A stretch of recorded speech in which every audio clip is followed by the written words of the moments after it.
श्रीमान् वेंकटनाथार्य आडिपुर उत्सवं गोवर्धनगिरि मे सन्निधत्तां सदा हृदे श्रीविष्णुचित्तकुलनन्दन कल्पवल्लीं श्रीरङ्गराज हरिचन्दन योगदृश्यां साक्षात् क्षमां करुणया आण्डाळ् शेषवाहन कमलां गोदावनन्यशरणः शरणं प्रपद्ये श्रीविष्णुचित्तकुलनन्दन कल्पवल्लीं श्रीरङ्गराज हरिचन्दन योगदृश्यां साक्षात् क्षमां करुणया कमलामिवान्यां गोदावनन्यशरणः शरणं प्रपद्ये वैदेशिकश्रुतिगिरामपि भूयसीनां वर्णेषु मातिमहिमा महिमादृशान्ते इत्थं विदन्तमपि मां सहसैव गोदे मौनद्रुहो मुखरयन्ति गुणास्तदीयाः त्वत्प्रेयसश्रवणयोरमृतायमानां तुल्यां त्वदीयमणिनूपुरसिञ्जितानां गोदे त्वमेव जननि त्वदभीष्टवार्हां वाचं प्रसन्नमधुरां मम संविधेहि कृष्णान्वयेन दधतीं यमुनानुभावं तीर्थैर्यथावदवदाह्य सरस्वतीन्ते गोदे विकस्वरधियां भवति कटाक्षात् वाचस्फुरन्ति मकरन्दमुदः कवीनाम् अस्मादृशामपकृतौ चिरदीक्षितानाम् अह्नाय देवि दयते यदसौ मुकुन्दः तन्निश्चितं नियमितस्तव मौलिदाम्ना तन्त्रे निनादमधुरैश्च गिरां निगुम्भैः शोणाधरेऽपि कुचयोरपि तुङ्गभद्रा वाचां प्रवाहनिवहेऽपि सरस्वती त्वम् अप्राकृतैरपि रसैर्विरजा स्वभावात् गोदापि देवि कवितुः ननु नर्मदासि वल्मीकतश्रवणयोर्वसुधात्मनस्ते जातो बभूवत मुनिः कविसार्वभौमः गोदे किमद्भुतमिदं यदमीश्वदन्ते वक्त्रारविन्दमकरन्दनिभाः प्रबन्धाः भोक्तुं तव प्रियतमं भवतीव गोदे भक्तिं निजां प्रणय भावनया गृणन्तः उच्चावचैर्विरह सङ्गमजैरुदन्तैः शृङ्गारयन्ति हृदयं गुरवस्त्वदीयाः मातः समुत्थितवतीम् अधिविष्टचित्तम् विश्वोपजीव्यमृतं वचसा दुहानां तापच्छिदं हिमरुचेरिव मूर्तिमन्यां सन्तः पयोधिदुहितुः सहजां विदुस्त्वां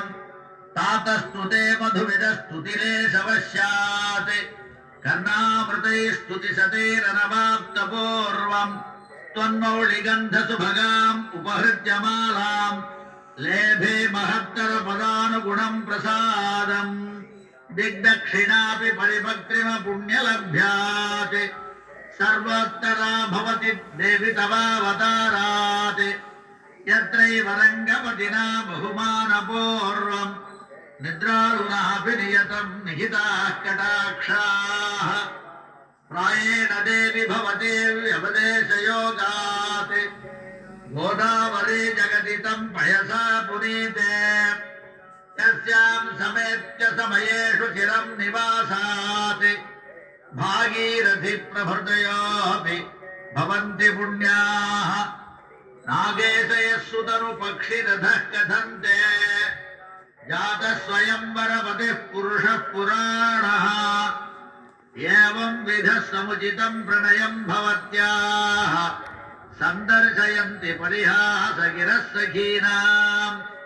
त्वद्भुक्तमाल्य सुरभीकृतचारुमौळेः हित्वा भुजान्तरगतामपि वैजयन्तीम् पत्युस्तवेश्वरिमिधः परिघातलोला बर्हातपत्ररुचिमालचयन्ति भृङ्गाः आमोदवत्यपि सदा हृदयङ्गमापि रागान्वितापि ललितापि गुणोत्तरापि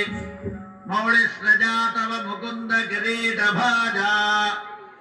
गोदे भवत्यधरिता खलु वैजयन्ती त्वन्मौलिदामनि विभो शिरसा गृहीते स्वच्छन्दकल्पित सपीति रसप्रमोदाः मञ्जुस्वना मधुलिहो विधनुस्वयन्ते स्वयंवरं किमपि मङ्गलतुर्यघोषम् विश्वायमानरजसा कमलेन नाभौ वक्षस्थले च कमलास्तनचन्दनेन आमोदितोऽपि निगमैर्विभुरङ्घ्रियुग्मे दत्तेन तेन शिरसा तव मूढिमालाम् चूडाफलेन परिगृह्य तवोत्तरीयम् मालामपि त्वदलकैरधिवास्य दत्ताम् प्रायेण रङ्गपतिरेष विभक्ति गोदे सौभाग्यसम्पदभिषेकमहाधिकारम् तुङ्गैरगित्रिमगिरः स्वयमुत्तमाङ्गैः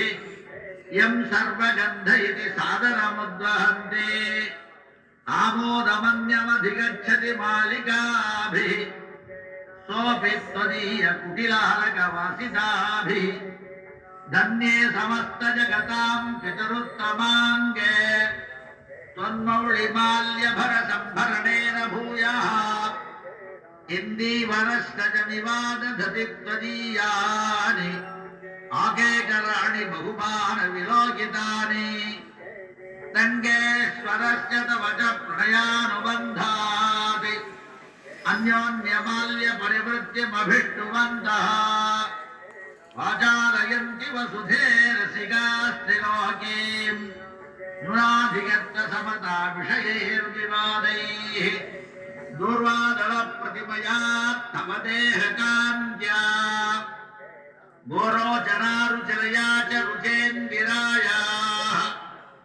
आसेदनुज्झितशिखावळकण्ठशोभ माङ्गल्यदं प्रणमताम् मधुवैरिगात्रम्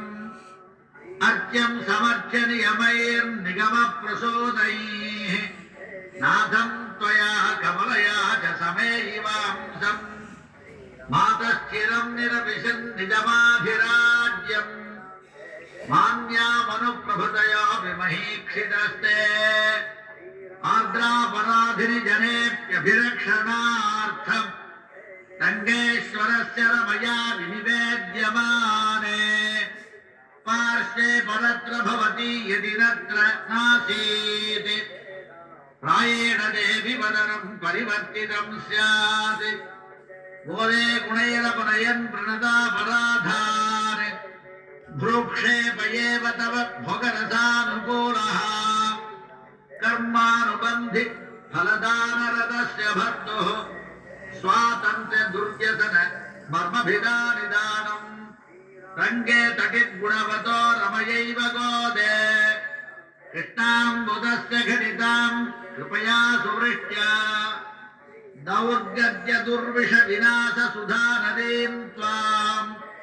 सन्तः प्रपद्य शमयन्त्य चिरेण तापान् जातापराधमपि माम् अनुकम्प्य गोदे गोप्त्री यदि त्वमसि युतमिदम् भवद्याः वात्सल्य निर्भरतया जननी कुमारम् तन्येन वर्धयति दष्टपयोधरापि शतमघमणिनीला चारुकल्हारहस्ता स्तनभरनमिताङ्गी सान्द्रवात्सल्य सिन्धुः अलकविनीताभिश्रग्भिराकृष्टनाथा विलसतु हृदि गोदा विष्णुचित्तात्मजानः शतमघमणिनीला चारुकल्हारहस्ता स्तनभरनमिताङ्गी सान्द्रवात्सल्य सिन्धुः अलकविनीताभिश्रग्भिराकृष्टनाथ विलसतु हृदि गोदा विष्णुचित्तात्मजानः इति विकसितभक्तेरुत्थितां वेङ्कटेशात् बहुगुणरमणीयां वक्ति गोदास्तुतिं यः स भवति बहुमान्यः श्रीमतो रङ्गभक्तः चरणकमलसेवामि शाश्वतीम् अभ्युपैष्यन् इति विकसितभक्तेरुत्थितां वेङ्कटेशात् बहुगुणरमणीयां भक्ति गोदास्तुतिं यः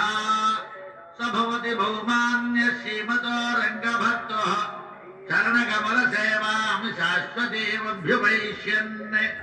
कवितार्किकसिंहाय कल्याणगुणशालिने श्रीमते वेङ्कटेशाय वेदान्तगुरवे नमः। इति श्रीकवितार्किकसिंह सर्वतन्त्रस्वतन्त्र वेदान्ताचार्यकृतिषु गोदास्तुतिः समाप्ता।